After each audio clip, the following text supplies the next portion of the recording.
been thatching for, I started 30 years ago, carpenter by first trade.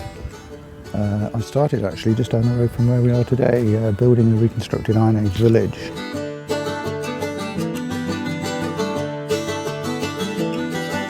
And 30 years ago we started cutting water reed to thatch the roof with, and I've continued doing it every year since. And so I still do carpentry, but mostly thatching nowadays.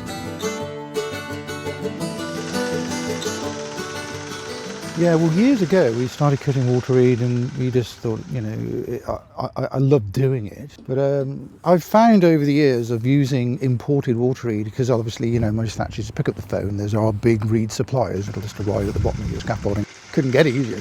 I mean, with what I do is obviously slightly in a more difficult way.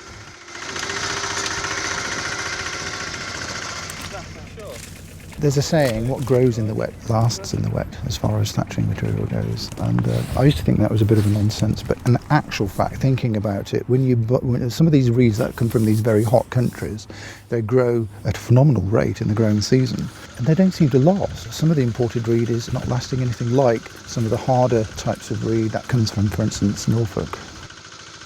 There's reed from Newport Estuary on a roof just down the road. It's been there 30 years and it's still doing really well.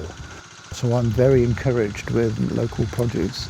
But again, we're back to this, a local material used to being you know, in the environment where it's going to be used. And that seems to make a big difference, a bigger difference than you might think. It's not just a wives' tale. When I started 30 years ago, because this is my 30th cut in this Newport rebed, 1982, so 30 years. When I started years ago, not that many people were that clued up with what I was doing. I used to get a bit of flack, really, you know, whoa, where are the birds going to live? And, you know, actually it grows back every year, even stronger. It thrives with regular cutting, it goes back really well. And of course we don't cut it all at once, we do it in rotation. So the birds move over there, this year we cut this bit, and next we do that bit. So we are very careful what we do, and all the conservation bodies now are in accord that it's good practice, it's the sort of thing you want to do.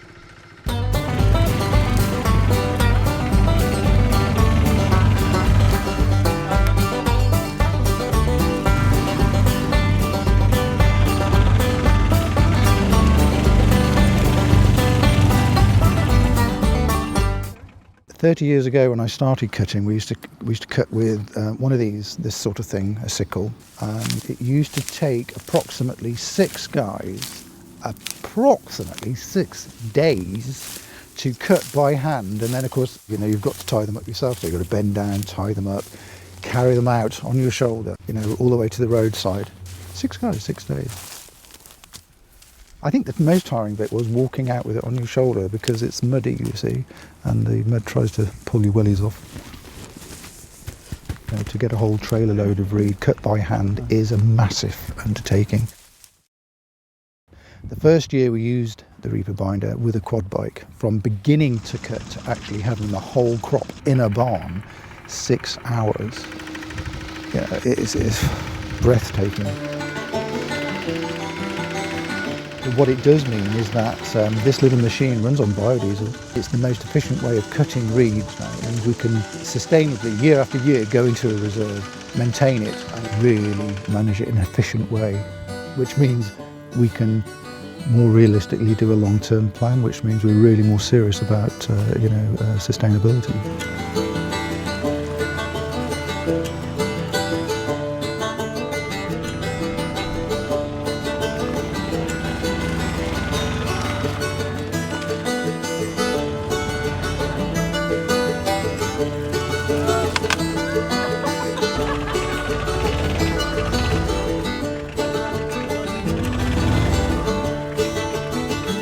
The reed's really valuable. I mean, it goes on prestigious jobs. I've been using it on all sorts of new build, eco-type homes over the last few years.